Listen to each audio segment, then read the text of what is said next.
네, 빅데이터를 여는 새로운 바이오 시대 HM파마 지우재 대표님을 큰 박수로 모시겠습니다.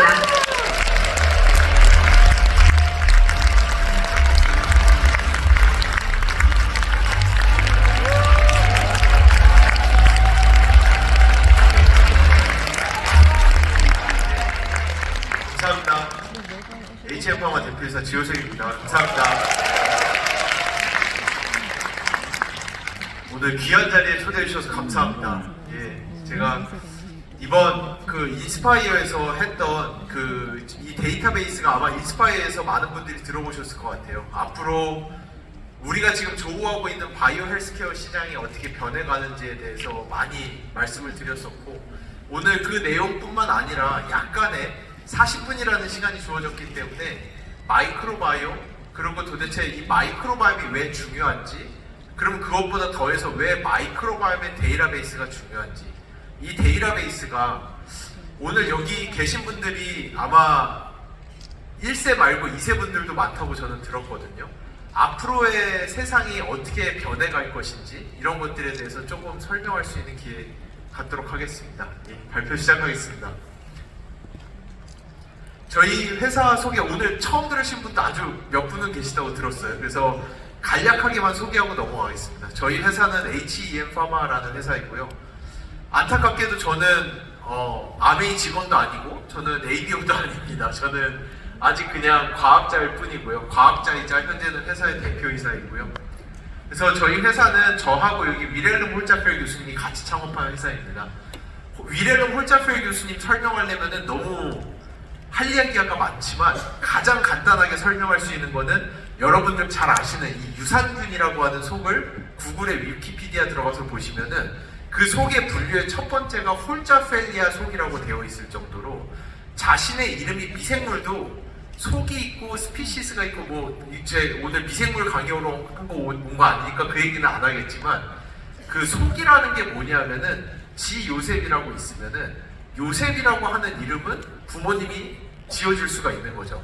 그래서 홀자펠 교수님도 뭐 루코노스톡, 홀자펠 이 이름을 자기 이름으로 되어 있는 미생물들은 많으셨지만 이 홀자펠리아 속이라고 하는 거는 지기와 같은 그런 문파라고 보시면 돼요. 하나의 문파는 자기가 어떻게 만들어낼 수가 있는 게 아니잖아요. 저 문파를 2020년에 이 미생물계가 전체 동의하는 그 동의하에 유산균이라고 하는 그 어마어마한 그 분류를 쪼개내면서 그 안에다가 첫 번째를 홀자펠리아 속이라고 할 정도로, 홀자펠 교수님이 여러분 많이 아시죠? 프로바이오틱스라고. 이 프로바이오틱스라는 연구를 독일에서 거의 40년 전에 시작을 하셨거든요. 이 프로바이오틱스라고 하는 그 단어를 처음에 거의 만들다시피 하신 분이고요. 그럴 정도로 이 미생물계에서는 살아있는 레전드 중에 레전드세요. 이 홀자펠 교수님이 뭐 여러 번 들으셨을 테니까 사실은 한국으로 오시는 분이 전혀 아니셨고 스위스 취리 공대랑 로장 공대랑 여러 군데서 이제 오퍼가 있으셨지만 이 한국에 저희 한동대학교 돌아가신 김영길 총장님의 초대로 선교적 사명을 가지고 딱 2년만 왔다가 스위스로 돌아가시려고 했다가 지금 17년째 발이 잡혀가지고 한국에 저하고 이제 창업같이 하시는 바람에 더욱더 작년에 영주권까지 나오셨어요, 얼떨결에. 그래서 그럴 정도로 홀자펠 교수님이 우리나라에 이 미생물의 씨앗을 무척 많이 뿌려주셨고, 이것이 모태가 되어서 뭐 저뿐만 아니라 제 후배들도 지금 여기저기 다 대학에 교수로 가 있고, 제 동기도 지금 고려대 의대에 돼가지고 이제 교수로 가 있고 한데, 홀자펠 교수님이 우리나라에 뿌린 미생물에 대한 씨앗이 엄청나게 크고요. 그리고 이것이 부럽지 않게 놀라시겠지만 마이크로바이옴에 있어서는 우리나라가 전 세계에서 두 번째로 큰 강국 중에 하나입니다. 미국 다음으로 우리나라가 가장 큰 마이크로바이옴 강국이라고 할 정도로 미생물의 태동이 우리나라에서 아주 크게 시작됐습니다. 저는 홀자펠 교수님 밑에서 석박을 했고요. 원래는 경영학을 하다가 IT도 했다가 그러다가 이제 경영학이랑 생명과학 공부를 했고요. 생명과학 교수님 밑에서 석박하고 이스라엘 갔다가 한동대학교로 다시 돌아갔는데 그 홀자펠 교수님이랑 같이 한동대학교 안에서 연구를 시작을 했어요. 연구를 시작했는데 축복을 너무 많이 받아가지고 그 당시에 저희 연구실에 정부 지원 자금이 70억이 넘게 들어와 버렸어요. 너무 많은 과제들이 돼가지고 오늘 아침에 들어오다 보니까 건국대학교에 뭐 93억 지원 받았다고 막 프랜카드 걸렸잖아요. 저게 10년 전인데 저희가 75억을 받았었으니까 어마어마한 양의 과제들을 받았고, 그러다 보니까 대학원생이 20명이 넘어가 버렸어요, 저희 연구실에. 근데 그 당시 저희 연구실 크기가 요 앞에 한 요만 했거든요. 20명 대학원생이 여기 다 서 있기만 해도 공간이 없을 정도여가지고 이거를 도대체 어떻게 하나 하다가 학교를 돌아다니다가 빈 공간이 너무 큰 데가 있어가지고 총장님한테 가서 우리 이 공간 주십시오. 과제도 큰 거 됐는데 공간 주십시오 했더니 여기는 창업보육센터라서 창업하면 준다고 해서 얼떨결에 창업했다가 작년에 상장까지 해버렸어요, 회사가. 그래서 저하고 홀차필 교수님이 같이 가는 길에 정말 엄청난 축복을 많이 누려왔다라고 저는 고백할 수 있을 것 같아요. 그 축복의 일환으로 저희 연구실에서 연구를 하면서 제가 석박 동안을 지나가면서 이 연구자로서 국제학회 가서 최우수상을 한 번만 받아도 가문의 영광이거든요, 사실. 근데 제가 부끄럽지만 그 상을 5년 동안 5번을 연속으로 받았어요.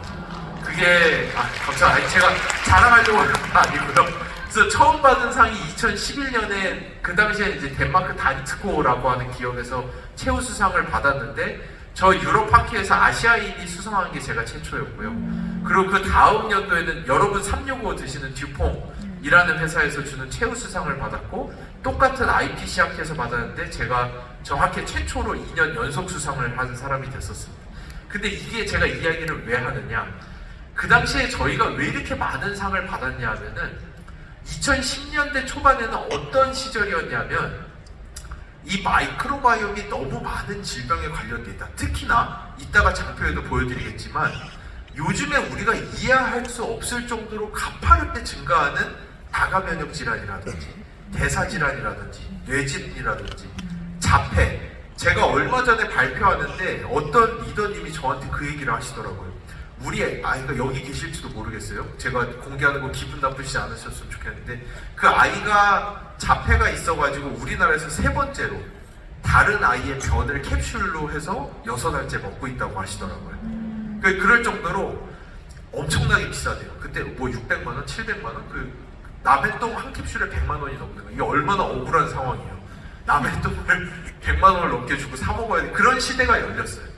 이 마이크로바이옴이라는 것을 우리가 간과하면서 치매라든지 알츠하이머 또는 자폐 어린이가 수십만 명 중에 한 명꼴이 넘게, 요즘에는 진단의 방식에 따라서 2천 명 중에 한 명이 자폐라고 할 정도로 의사들이 이해할 수 없을 정도로 빠른 속도로 이런 질병들이 증가하는데 그 이면에 마이크로바이옴이 있다는 것은 과학자들이 다 알았고, 그걸 어떻게 바꿔낼까 라고 하는 연구를 하던 중에 도저히 너무나도 어려워서 방금 말씀드린 대로 대부분의 회사와 과학계가 다 다른 사람의 똥을 캡슐에 넣어서 먹는 형태로 발전을 해버렸어요. 그래서 재작년에 세계 최초로 승인받은 마이크로바이옴 치료제가 세레스 테라퓨틱스라는 회사에서 만든 똥을 캡슐에 넣어서 먹는 형태의 보스트라는 약이 최초의 약일 정도로. 근데 저하고 홀차펠 교수님 생각은 달랐어요. 똥을 먹는 거 아니다라는 게 저희 생각이었어요. 이게 너무나도 당연하지만 과학자들의 세상에서는 이게 엄청난 브렉스루였어요. 똥 먹지 말자. 똥 먹지 말고 우리가 이 마이크로바이옴을 바꿔내보자 라는 그 좁고 어려운 연구들을 하기 때문에 과학계에서 저희한테 상을 많이 줬던 것 같아요. 불쌍해가지고. 참 어려운 길 간다고 불쌍해 상을 많이 줬던 것 같고, 근데 놀랍게도 저 2011년에 상을 받았던 똥 안 먹고도 마이크로바이옴을 바꾸고 싶어요 라고 했던 그 연구의 결과가, 제가 5년을 연속으로 상을 받은 그 결과가 그 최초의 산물이 지금 여러분이 쓰신 마이랩이라고 하는 제품이에요. 전 세계에서 유일하게 다른 사람의 똥을 정말 웃기지만 다른 사람의 똥을 안 먹고도 내 마이크로바이옴을 조절을 할 수 있는 전 세계 유일의 제품이 아메이와 함께 출시한 이 마이랩이라고 하는 제품입니다. 그래서 감사합니다. 네. 그래서 이제는 세상이 변하고 있어요. 정말로 여기서부터 시작을 해볼게요. 오늘은 제가 좀 큰 그림으로 이야기를 해달라고 부탁을 받아서 큰 그림으로 이야기를 하자면 이 바이오 헬스케어의 변천사를 제가 2분 내로 설명을 드릴게요. 1950년대, 60년대 그때 바이오 헬스케어 가장 핫한 토픽 빅가이들 다 하던 게 뭔지 아세요? 결핵입니다. 결핵, 홍역, 볼거리 이런 것들 그런 것 때문에 주변에서 수만 명씩 죽어나가던 시절이 있었어요. 근데 그거는 이제 다 끝났죠. 이제 더 이상 결핵으로 죽는 사람 주변에 찾아보기도 어려울 정도예요. 그럼 그 다음 뭐냐? 저희가 언제나 무서워하던 사일런트 킬러라고 하던 심장병, 심장마비. 그래서 이 심장마비를 정복하기 위해서 많은 과학자들이 핫토픽으로 가져갔고 70년대, 80년대 이후로는 이제는 한겨울 엄청 추운 날 뭐 이런 때 아니고서는 그런 것이 우리의 삶을 그렇게 두렵게 하지 않아요. 이제는 고혈압, 고지혈증 이런 것들이 그런 걸 발병한다는 걸 알았고 혈압 120, 130 넘어가기 150 넘어가면 바로 그냥 혈압약 먹으면서 심장병의 위험을 낮춰주는데 이 혈압약이 이제는 50원도 안 하는 시대가 됐어요. 그게 7, 80년. 그 다음은 에이즈죠. 에이즈도 이제 정복이 돼버렸어요. 너무나도 두렵던 질병. 그 다음은 뭐였죠? 2000년대 초반, 1990년대 후반, 암이죠, 암. 그때만 해도 회사에서 같이 일하다가 야, 너 얼굴색 이상한데 병원 좀 가봐. 병원 가면 대장암 3기, 뭐 간암 3기. 이렇게 두려웠던 시절이 있어요. 근데 요즘에 의사들과 저희가 일하는 그 제약회사들이 뭐라고 하는지 아세요? 이제는 약 먹을 정도로 아픈 사람도 없는 시대가 돼버렸다라고 해요. 이제 병원 가가지고 여러분이 생각해보세요. 이제는 병원 가서 우리가 들을 수 있는 최악의 이야기라고 해봐야 이런 식으로 계속 살면 1, 2년 뒤에 당뇨 올 수도 있어요 정도가 듣는 최악이. 저희 매년 가서 찌르고 피 뽑고 체변해서 혈변 보고 위내시경 하고 혈액은 6개월에 한 번씩 보고 이제는 이런 시대들이 왔어요. 그러면 앞으로 저희가 가는 시대에서 이거는 이 경제학적 관념이랑도 너무나도 잘 어우러져 있는 부분이에요. 그러면 이 무수히 많은 돈이 그 많은 사람들이 내가 결핵만 낫게 해주면 제 모든 전 재산 다 드릴게요 해서 그 다음에 나 심장병만 안 걸리면 그 다음에 내 에이즈만 나으면 그 다음에는 내 암만 나오면 저희 아버지가 간암으로 돌아가셨는데 저희 아버지가 그때 결정을 하셨어요. 왜냐하면 그 당시에도 키트루다라고 하는 엄청난 항암기가 있기는 했던 시절이에요. 근데 그 약이 제가 아직도 기억나는 게 그게 한 번 처치하는데 1.2억인가 들어가는데 총 6회를 해야 된다라고 하더라고요. 그래서 근데 그것도 그 당시에는 그 약효가 한 5대 5였어요. 그리고 이 약효가 들으면 6개월을 더 산다라고 하더라고요, 의사가. 그래서 저희 아버지는 그거 안 쓰고 그냥 돌아가시겠다고 해서 간암으로 돌아가셨어요. 그게 무슨 의미죠? 저 6개월만 더 살게 해주면 제 전 재산 다 주고 갈 수 있습니다라고 하는 시대가 있었어요. 그 시절에서 이제는 암이 완치율이 85%가 넘어요. 여러분 아시나요? 이제는 대장암 완치율이 98%예요. 갑상선암 완치율이 104%입니다. 안 걸린 사람보다 더 오래 살아요. 이게 진짜 이런 시대가 이제는 암이 두려운 암은 몇 가지 있어요. 아직 콜드 캔서라고 해서 비소세포 폐암이라든지 난소암이라든지 몇 가지도 있지만 거기도 이제는 치료제가 많이 나오고 있어요.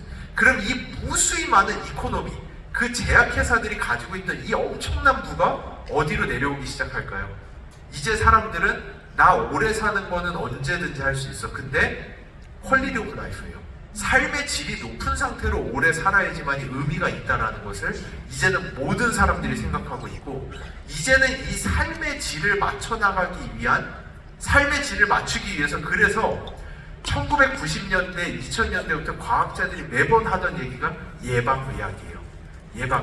예방의학을 통해서 이 사람들을 미리미리 건강하게 유지시킴으로써 죽기 직전까지 건강해주는 것으로 이 모든 바이오 헬스케어계는 다 이전을 하고 있어요. 이 타이밍에서 이것을 가장 잘할 수 있는 데가 저는 아메이라고 생각을 했어요. 저희가 아메이랑 20년 독점 계약이라는 걸 맺을 때 사실은 제가 뭐 어수룩하더라고 여기저기서 이야기는 했지만 그 20년 계약을 맺은 큰 이유가 있어요. 일단 첫 번째, 저희가 가지고 있는 플랫폼 얘기를 했고 마이크로바이옴에 대한 비밀을 얘기를 했고 이 마이크로바이옴은 모든 사람이 다 다르다. 제가 학회에서 맨날 하던 얘기예요. 마이크로바이옴은 모든 사람이 다 다르기 때문에 그냥 유산균 하나 가지고 모두를 다 처리할 수는 없다. 평균까지는 끌고 갈 수 있지만 이 사람들에게 평균 이상의 엄청난 퀄리티 오브 라이프의 베네핏을 주기 위해서는 사람들마다 맞춤으로 들어갈 수밖에 없다. 그러려면은 변을 받아야 된다. 이 변을 받아서 분석을 하고 맞춤형으로 줬을 때 훨씬 더 좋을 것이다. 이런 얘기를 제가 학회에서 얘기하면은 모든 회사가 그 당시에는 교수였거든요. 저한테 하는 얘기는 교수님은 정말 그냥 교수 하셔야겠어요. 세상 물정 너무 모르십니다. 이게 사람들한테 20만 원 내면서 똥 내고 4주 기다리면 맞춤형으로 해서 맞춰서 드리면 훨씬 더 좋을 거예요. 이런 식의 비즈니스를 할 수 있는 곳은 없어요라고 했을 때 유일하게 저희한테 손을 내밀었던 게 아메이기도 했었어요. 아메이만이 유일하게 사이언스가 그렇다면은 사이언스대로 해보자 라고 하면서 저희 회사에 수십만 불, 수백만 불을 투자를 결정했던 회사가 아메이였습니다. 그렇기 때문에 제가 볼 때는 아메이가 아니고서는 이런 것을 할 수 있는 곳이 왜냐? 그만큼 이 사이언스에 대한 마인셋이 없다라는 걸 알았어요. 대부분의 회사는 3억 넣으면은 내년에 5억 뽑아야 돼요. 5억 넣으면 내년에 7억 뽑아야 돼요. 그런 마인셋으로는 여러분이 사용하시는 마이랩이라든지 마이웰네스랩이라든지 데이터베이스라든지 플랫폼이라든지 이런 거를 견뎌낼 수 있는 회사는 없다라고 생각을 했어요. 여기랑 이어서 또 한 가지, 제가 가지고 있는 꿈을 실현해내기 위해서 아메이보다 잘할 수 있는 곳이 없다라고 저는 믿었어요. 그것은 제가 좀 가면서 좀 더 설명을 드릴게요. 그래서 이 무수히 많은 고객이 이동을 하고 있고 단순히 오래 사는 것이 아니라 건강하고 의미 있게 사는 게 훨씬 더 중요하다라는 것이 이제 과학자들과 모든 사람이 가지고 있는 생각입니다. 그러면은 과학자들이 마냥 놀고만 있었던 건 아니에요. 이렇게 의미 있게 건강하게 살기 위해서 우리도 많은 공부를 했어요. 그 공부를 어디서 했느냐? 우리 주변을 보면은 말도 안 되게 건강한 사람들이 있어요. 저희가 지금 과학기술부, 과기부에서 55억을 지원을 받아서 저희는 그 75억 받은 이후로도 수십억짜리 과제를 계속 받아왔어요. 근데 가장 최근에 받았던 게 과기부에서 지금 서울대학교 병원이랑 아산병원이랑 저희 회사랑 같이 난치병 치료제 과제를 55억짜리를 받아서 하고 있는데 그 난치병 치료제 토픽이 뭐냐? COPD예요. 폐쇄성 폐질환. 이 폐쇄성 폐질환은 저희가 다 같이 그 교수님들이랑 서울대 병원 그리고 아산병원 저희 다 같이 모여서 작년 말에 미팅을 했는데 거기서 저희가 박수 치면서 제일 좋아했던 성과물이 뭐였냐면은 똥을 51개를 모았어요. 51개를 모았는데 이 똥이 진짜 금똥이에요. 진짜로. 왜 그런지 말씀드릴게요. 이 51명을 저희가 찾아냈는데 그 사람들은 어떤 사람이냐면은 예전에 살짝 얘기했던 것 같은데 여러분 인간극장 같은 거 보시면은 정말 이상한 분들이 계세요. 할머니 막 100세인데 이거 들고 밥 매러 가시는 할머니 있잖아요. 그러고 나서 이제 가가지고 나중에 인터뷰하면서 보면 저녁에 식사하시는데 소주병 딱 올라와 있고 그리고 일하시면서 담배 하루 종일 피시고 담배 하루에 2갑씩 피고 소주 2병씩 드시는데 100세인데 밥 매러 가실 정도로 말도 안 되게 건강한 사람들이 주변에 있습니다. 저희 어머니가 제가 40분기니까 다시 한번 어제 어머니가 55세 넘어서 폐경이 오셨어요. 저희 어머니는 거의 60 가까이 다 가셔서 폐경이 오셨거든요. 저희 외할머니도 90세 넘어서까지 너무 건강하게 사시다가 돌아가시기 전날요 저희 외삼촌이랑 다 같이 식사하시고 제가 화투를 외할머니한테 배웠거든요. 방에 들어가서 미나투 뛰시고 노래 부르시고 주무셨는데 그냥 다음날 못 일어나셨어요. 95세가 넘어서. 그러니까 주변을 보면은 이렇게 말도 안 되게 건강한 사람들이 있어요. 그래서 저희가 그런 폐쇄성 폐질, 평생 담배 2갑을 폈는데 폐쇄성 폐질환이 안 걸리는 사람의 똥을 51개를 모았어요. 그래서 그 똥을 저희가 쥐한테 이식을 해요. 쥐한테 이식을 한 다음에 이 쥐한테 미안하지만 이 쥐를 스모킹 챔버라고 담배 연기가 자욱한 데다 하루 종일 넣어놓잖아요. 이거를 몇 주를 하면은 웬만한 쥐는 바로 폐쇄성 폐질환이 와요. 근데 이 할머니 똥 이식받은 쥐는 폐쇄성 폐질환이 안 와요. 폐가 애기 폐 같아요. 그래서 그 할머니 똥에 있는 미생물이 특정 물질을 만들어내서 폐를 보호한다는 걸 찾았고 그걸 저희가 신약으로 개발 중에 있어요. 아산병원에서 이럴 정도로 이 마이크로바이옴이 가지는 역할이 엄청나요.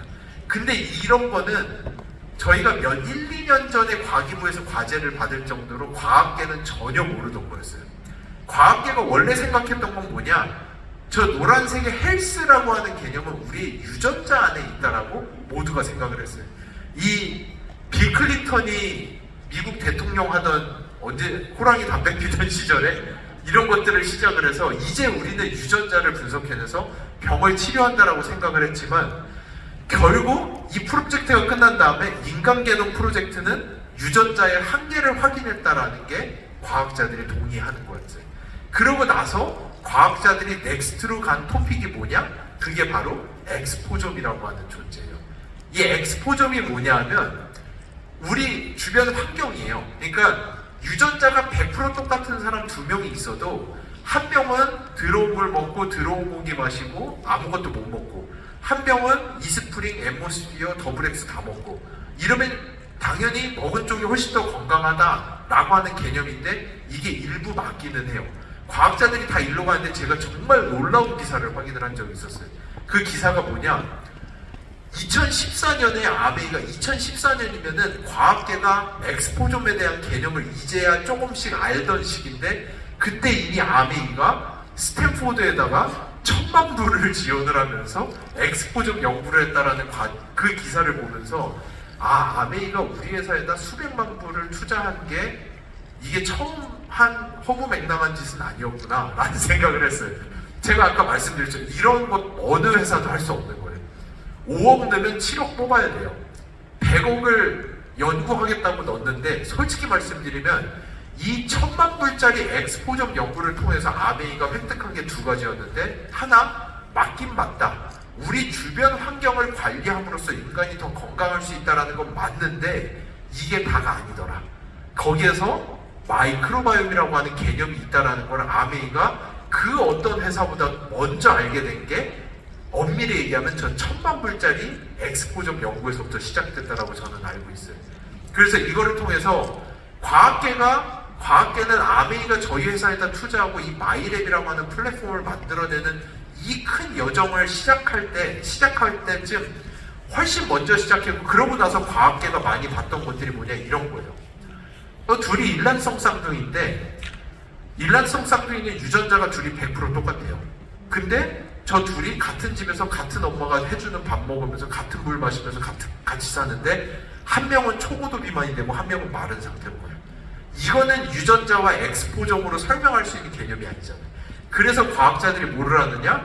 이 둘의 똥을 쥐한테 이식을 했더니 비만인 사람 여자 똥 이식 받은 지는 비만이 되고 마른 여자 똥 이식 받은 지는 똑같은 거 먹고 사는데 한 명은 마른 상태로 가는 거예요. 그래서 과학자들이 이제서야 사람들이 얘기하는 나는 물만 먹어도 살이 쪄요라는 게 거짓말이 아니라는 거를 이제는 인식하기 시작했어요.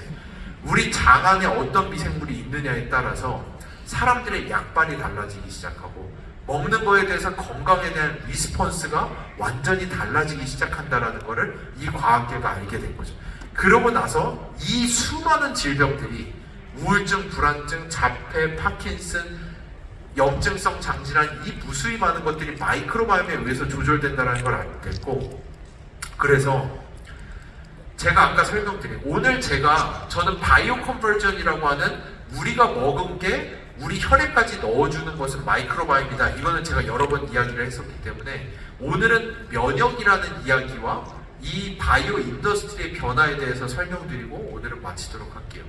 이 바흐라고 하는 교수가 이런 현상들을 보면서 이 논문을 냈어요. 이 논문을 낸 게 제가 아까 설명드린 딱 그 내용이에요. 봐라. 우리가 50년대에 엄청나게 두려워하는 튜버클로시스, 결핵, 헤파타이티스 A, 간염, 멈스, 미스, 홍역, 볼거리 이런 것들 때문에 우리가 엄청나게 죽어나갔었는데 이제는 그런 사람은 없다. 이제는 저 사망률은 줄줄줄줄 내려왔는데 이 우측의 그래프를 보시면은 예전에는 우리가 겪어보지도 못한 온갖 종류의 질병이 폭발적으로 증가하기 시작하는데 대부분 자가 면역질환, 면역계 질환들인 거예요. 이 면역계 질환 중에서도 크론병과 같은 질환들. 여러분 크론병과 염증성 장질환 질환이 요즘에 왜 이렇게 많이 증가하는 아세요? 폭발적으로 진짜 대장 그 소화기 내과 외과에서 매번 하는 얘기가 상상 초월이다. 매년 15% 이상으로 크론병과 UC 환자들이 증가하기 시작하는데 요즘에는 그냥 옆에 쳐다보고 너 혹시 과민성 대장증후군 있어? 라고 하면 물어보시면 10명 중에 7명 끄덕끄덕 할 거예요. 크론병이라는 거는 한 15년 전인가 윤종신이 크론병이라고 커밍아웃 했을 때 뭐 장에 미생물이 뭐라고 하니까 사람들이 다 저한테 와서 물어보던 시절이 있었어요. 야, 크론병이 뭐야? 라고 하던 시절이 있었는데 요즘에는 한 달이 건너면 크론병이 거의 다 걸려 있어요. 이게 왜 그러냐? 우리 몸의 면역세포는 가지고 있는 첫 번째 가장 큰 목적이 있어요. 그 목적이 뭐냐? 인간 몸 안에 100만 개, 600만 개 당 하나꼴로 만들어지는 암세포를 찾아서 죽이는 게 우리 면역세포의 가장 중요한 역할 중에 하나예요. 근데 정말 놀라운 게 뭐냐? 우리 몸에 새롭게 만들어지는 이 암세포랑 똑같이 생긴 세포가 우리 몸 안에 있는데 아주 조금만 다르고 거의 똑같이 생긴 세포가 우리 몸 안에 있는데 그게 장이에요. 그래서 한 사람의 면역세포가 피하 식별을 잘하지 못하고 똑똑한 사람일수록 내가 공격해야 되는 게 뭐고 내가 공격하지 말아야 되는 게 뭔지를 아는데 우리 몸의 면역세포가 그 똑똑함을 잃어가기 시작하면서 처음으로 가장 많이 발병하는 게 우리 장질환들입니다. 이 장질환들을 여기 이세분들이 많다고 하셔서 오늘 이 내용을 건너뛰고 뒤로 가려고 하는데 이 내용을 더 많이 해야 될 것 같아요. 우리 몸의 이 면역세포들이 갈 길을 생각해보세요. 서울에 군인이 많이 M16 들고 총 들고 나왔는데 다 장님이에요. 어떻게 될까요? 큰일 나는 거죠. 이 면역세포가 내가 뭐를 공격해야 되는지 모르는 상황이 왔을 때 내 몸의 관절을 보고 야 이거 내 몸이 아닌 것 같이 생겼는데 얘 뭐지? 하고 공격을 시작하는 게 류마티스 관절염이에요. 내 장세포를 보고 야 암세포가 이렇게 많아 당장 다 죽여야 돼. 내 장세포를 매일같이 공격하는 게 염증성 장질환이에요. 그래서 이 우리 몸의 면역세포들을 어떻게 관리를 하고 교육을 시켜내는지가 엄청나게 중요한데 그 교육을 어떻게 하느냐? 상상해보세요. 여러분이 내 몸 안의 면역세포예요. 나는 이 허벅지 단에서 이제 막 갓 태어났어. 갓 태어나면은 내 혈액을 돌아다니면서 내가 볼 수 있는 거라고는 내 몸밖에 없어요. 그 내 몸만 하루 종일 보고 있으면은 다 공격하지 말아야 되는 것만 하루 종일 보고 있는 거잖아요. 근데 이 면역세포들은 군인이란 말이에요. 공격하라고 태어난 게 이들의 목적인 건데 그래서 우리 몸이 뭐를 하느냐? 이 면역세포를 전부 다 우리 장으로 보내요. 우리 장이 엄청난 큰 쇼윈도예요. 그 장에 면역세포들이 다 붙어가지고 뭐를 구경하느냐? 우리가 매일같이 입으로 넣는 음식과 우리 장 속에 사는 미생물들을 보면서 아, 야, 이게 음식이야. 이런 음식 들어왔다라고 우리가 발작하면 안 돼. 이런 게 과민성 면역 반응이라든지 이런 것들이 다 여기에서 만들어지는 거예요. 근데 이 아이가 엄청나게 편식하고 예를 들어서 6살까지 집에서 부모가 너무 애가 귀해가지고 너무 깨끗한 데서 6살까지 계속 살다가 이 애의 몸의 면역세포는 이 진먼지 진드기라는 걸 한 번도 구경해 본 적이 없는 아이의 면역세포예요. 근데 애가 6살 때 콘도 와가지고 딱 침대에 누웠는데 진먼지 진드기가 딱 나왔다. 그럼 우리 면역세포는 어떻게 하느냐? 발악을 하는 거예요. 정말 세상에서 가장 무서운 적을 만난 것처럼 이 진먼지 진드기가 내 몸에 절대 들어오지 못하게 하려고 콧물, 눈 막 쏟아내면서 기침 그리고 이게 내 목으로 넘어올까봐 목 주변에 면역세포들이 다 붙어서 막 이게 이제 천식이에요. 그러다 기도를 막고 숨을 못 쉬고 이런 현상들이 일어나는 거죠. 이게 과민 면역 반응이라든지 이 모든 것들이 다 이런 데서 시작되는데 이 면역세포를 가장 똑똑하게 해줄 수 있는 게 우리의 이 장에서 장 안에 있는 미생물을 이 면역세포들이 얼마나 구경을 많이 했느냐에 따라서 아 살아있는데 내가 아닌 게 저런 것들이네 라는 거를 우리 면역세포가 알게 되고 우리의 면역세포의 메모리 펑션이라고 하는 훨씬 더 똑똑해지는 과정을 겪기 때문에 그 과정을 겪은 어린 나이의 아이들은 훨씬 더 커서도 이런 종류의 자가 면역 질환과 질환이 발병하지 않는다라는 것이 요즘 학계의 거의 정설입니다. 그래서 이제는 어린 나이의 아이들에게 항생제 투여하고 이런 거 정말 어렵게 해요. 저 어릴 때만 해도 뭐 유명하다라는 병원 가면은 막 항생제 엄청 과처방해가지고 병 똑 떨어지게 하는 병원들이 있었어요. 요즘에 소아과 그렇게 하면은 맘카페에서 난리 나죠. 바로 폐업해야 돼요. 그런 식으로. 요즘에 소아과에서 어린애한테 항생제 처방하면 무조건 유산균 같이 처방해야 될 정도로 우리 마이크로바이옴이 왜 얼마나 중요한지 이젠 아는 시대가 됐어요. 그리고 그것과 더불어서 우리가 지금까지 이야기했던 우리가 먹고 사는 게 내가 아침에, 저도 아침마다 굿모닝 하거든요. 이 아침에 내가 먹은 것이 내 혈액까지 들어가는지는 내가 아침에 굿모닝 했다고 굿모닝이 내 혈액을 지금 돌아다니고 있으면 저는 여기 못 왔어요. 앰뷸런스 타고 바로 병원 가야 돼요. 우리 모세혈관이 얼마나 작으냐 하면은 그런 물질들이 우리 혈액으로 바로 들어오면 저희는 다 막혀가지고 다 병원 바로 가야 되는 상황이 되거든요.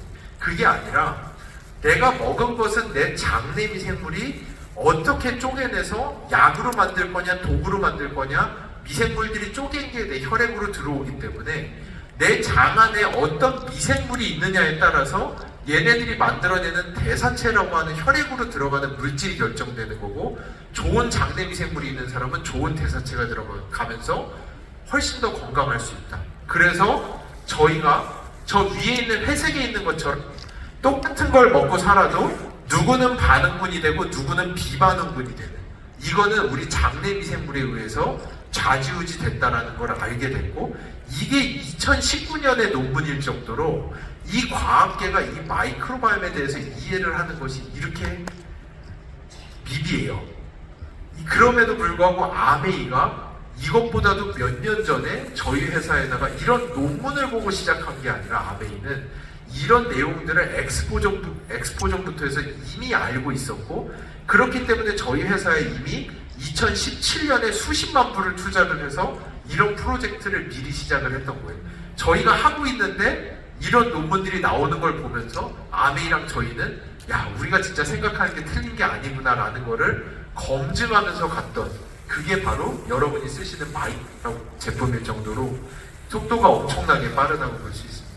그래서 이제는 이 마이크로바이옴이라고 하는 거는 더 이상 1908년에 메치니코프가 유산균 좋아요 그 한마디 때문에 100년 동안 아무것도 모르고 프로바이오틱스만 먹어왔어요. 근데 이제는 그게 아니란 걸 알아요. 이제는 유산균 몇 마리 먹는 거의 문제가 아니라 우리 장 안의 미생물들의 조화를 어떻게 만들어내는지가 방금 말씀드린 대로 16세 이전의 아이들에게는 커서도 자가 면역 질환이 걸리지 않고 커서도 뇌질환, 대사질환이 걸리지 않는 건강한 면역세포를 교육을 시키는 16살까지가 키예요. 그거를 해낼 수 있는 게 마이크로바이옴이고 유산균 몇 마리 들어오는 문제가 아니라 수천 종의 미생물을 내 장에 어떻게 키워낼 것인지 그리고 이것이 내가 20만 원이 넘는 맨셀 스펙을 사 먹었는데 그 맨셀 스펙을 우리 집에 변기가 먹을 건지 내 혈액 안으로 넣어줄 건지는 이 마이크로바이옴에 의해서 좌지우지된다는 그 집에 변기가 얼마나 축복을 받은 거예요. 맨셀 스펙을 매일 먹으면.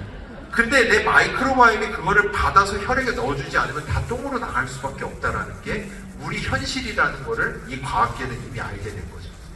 그래서 아메이는 이 피마스라는 기술을 이용해서 실제 마이랩이라는 제품을 출시를 했고 300명에 달하는 임상 연구를 통해서 다른 사람의 똥을 먹지 않고서도 내 장 안의 미생물의 유전적 다양성, 면역세포가 교육을 받은 미생물의 다양성, 내가 먹은 게 혈액까지 들어가는 다양성 뿐만 아니라 실제로 그러면은 얘네들이 만들어내는 포스트바이오틱스라는 물질도 증가해? 라는 포스트바이오틱스 증가 치수까지 임상으로 다 확실히 개선된다는 걸 검증하고 출시한 제품이 마이랩이라고 하는 제품입니다.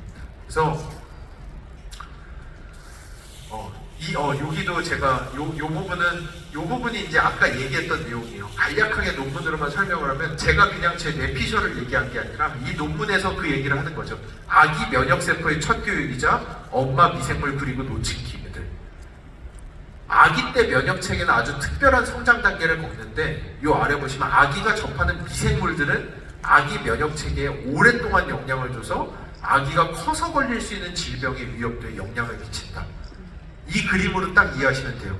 아이들이 유바이오시스 다이버스 마이크로브스, 장안의 미생물이 풍부한 아이들, 헬시 이뮨 임프린팅, 건강한 면역이 이 아이에게 각인이 되고 성인이 돼서도 이 아이는 대사질환, 뇌질환, 자가면역 질환이 걸리지 않는 아이로 크게 되는 거고, 어렸을 때 항생제 먹고 하면서 장의 미생물을 잃어버린 opportunities missed, 그러니까 기회가 사라진 아이들은 건강하지 못한 면역 체계가 몸에 각인이 되면서 성인이 된 이후에 자가면역 질환, 대사질환, 뇌질환에 걸릴 위험도가 월등히 높아진다라는 게 이 논문의 결론이에요. 그래서 제가 여러분에게 말씀드린 거예요. 저희 회사에 지금 그 AI 자문역 하시는 분이 하버드 의대 교수님이시거든요. 그리고 저희랑 같이 하시는 분들이 미국 분들이 무척 많으세요. 미국 안에 뭐 예전에 갑자기 성함이 기억이 안 나는데, 아무튼 하버드대 교수님들부터 어바인 쪽에 있는 교수님들, 이 많은 분들이 저희랑 같이 하시는데 이분들은 이 내용을 아시는 분들이에요. 마이크로바이옴이 왜 중요한지에 대해서 아는 분들이에요. 그분들은 사드리는 건 제가 사드렸어요. 이 마일랩 제가 사드렸는데 그분들 자기 아이들 거 변 다 해가지고 드라이 아이스에서 페덱스로 보내가지고 자기 아이들 맞춤형 먹이세요. 그 드라이 아이스에서 페덱스 보내는 게 100만 원이 넘어요. 그래도 그분들은 이거를 하세요. 알기 때문에. 왜냐?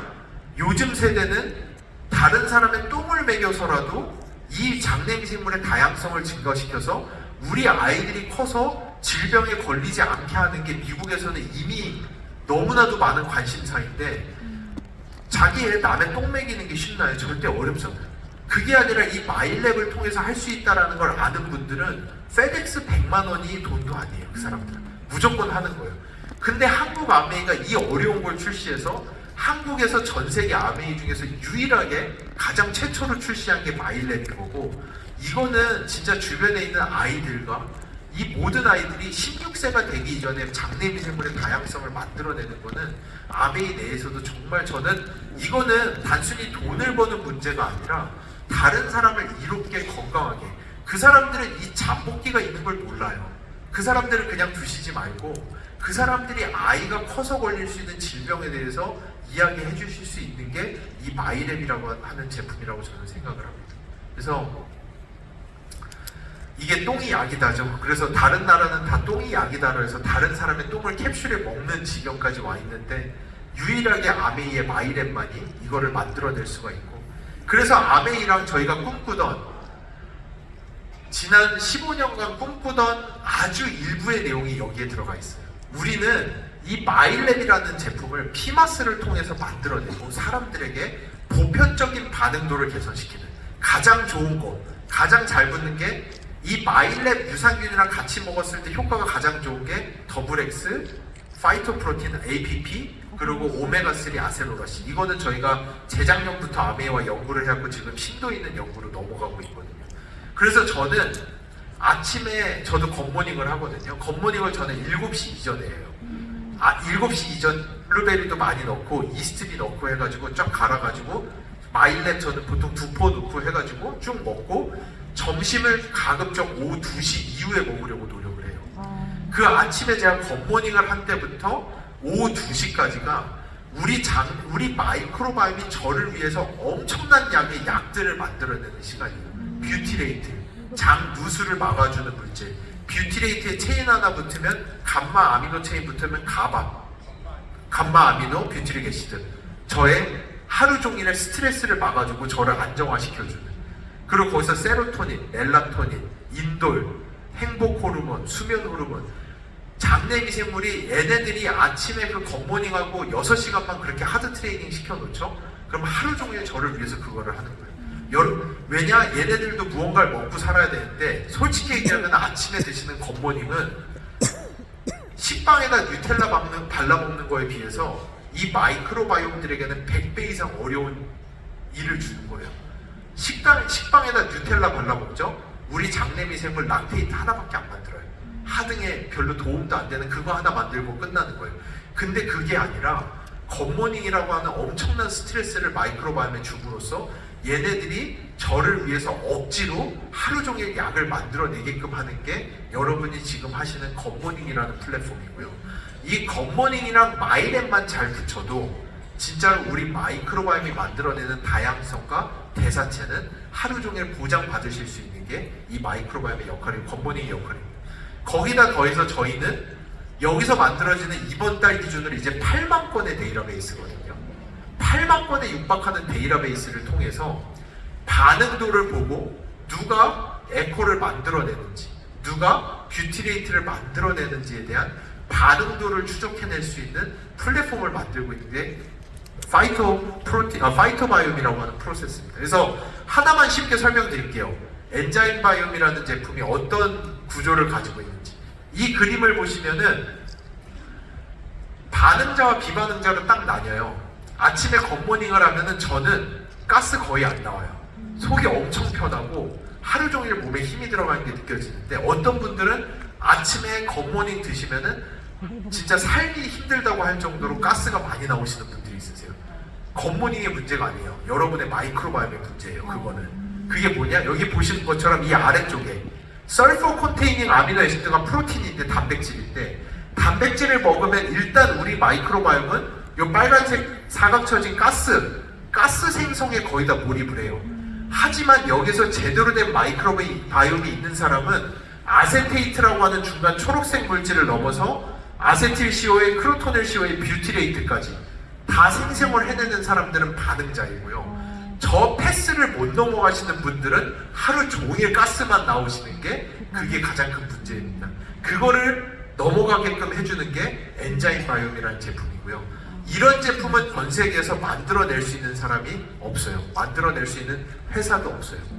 이제 제가 결론으로 넘어가면은 이게 제가 인스파이어에서 잠시 했던 내용인데 이 장표를 놓고 이야기를 하면 될 것 같아요. 아메이는 지난 10몇 년간 이러한 마이크로바이옴의 데이터베이스 이제 9월이 되면은 여러분 9월 10월부터는 새로운 게 또 시작이 되죠. 엄청난 데이터베이스 플랫폼 제품이 하나 더 시작이 되죠. 이런 것들을 아메이는 지난 10년 15년간 준비를 해왔어요. 왜냐? 이 세상의 변화를 보세요. 유튜브가 이제는 저도 옛날에 유튜브 엄청 무시했어요. UCC 야 그런 거 누가 봐. 무한도전 봐야지. TV에서 듣는 거 많이 해주는. 이젠 다 유튜브밖에 안 보는 시대가 됐어요. 신세계, 이마트, 이젠 쿠팡이 신세계 전체보다 훨씬 더 큰 회사가 됐어요. 왜냐? 그 이면에는 데이터베이스라고 하는 힘이 있어요. 이 데이터베이스라는 힘이 아직 터지지 않은 영역이 있는데 거기가 바로 바이오 헬스케어라고 하는 영역이에요. 미디어, 리테일 이런 거는 데이터베이스의 힘을 받아가지고 이제는 저희가 예전에 상상도 할 수 없었던 기업들이 터져 나왔어요. 이제 마지막으로 남은 게 헬스케어예요. 헬스케어는 쿠팡의 수준이 아니에요. 헬스케어라는 거는 우리나라 GDP의 25%에 달하는 엄청난 영역을 데이터베이스와 붙였을 때 이제 여러분이 예전에는 상상도 하지 못하는 새로운 플랫폼들이 나오는데 거기에 그거를 가장 잘할 수 있는 것이 어디다? 그게 바로 아메이예요. 이 다른 제3자 레포트에서 나와 있듯이 이미 아메이는 바스프 DSM과 같은 회사와 함께 개인 맞춤형 시장의 스타 그룹으로 들어가 있는 기업이에요. 그 이면에는 무엇이 있나? 여러분들이 만들어내는 엄청난 양의 데이터베이스. 그 누구도 따라올 수 없는 데이터베이스를 만들어내는 그 힘과 피마스라는 기술과 아메이의 제품 개발, 이 기술이 합쳐져서 이제는 예전에 볼 수 없던 세상이 열리기 시작해요. 그리고 여기서 제가 하나 더 강조하고 싶은 거는 마지막으로 여기는 2세 분들이 많이 계시다라고 해서 제가 보는 관점은 이래요. 옛날에는 제품을 팔던 시절이 있었어요.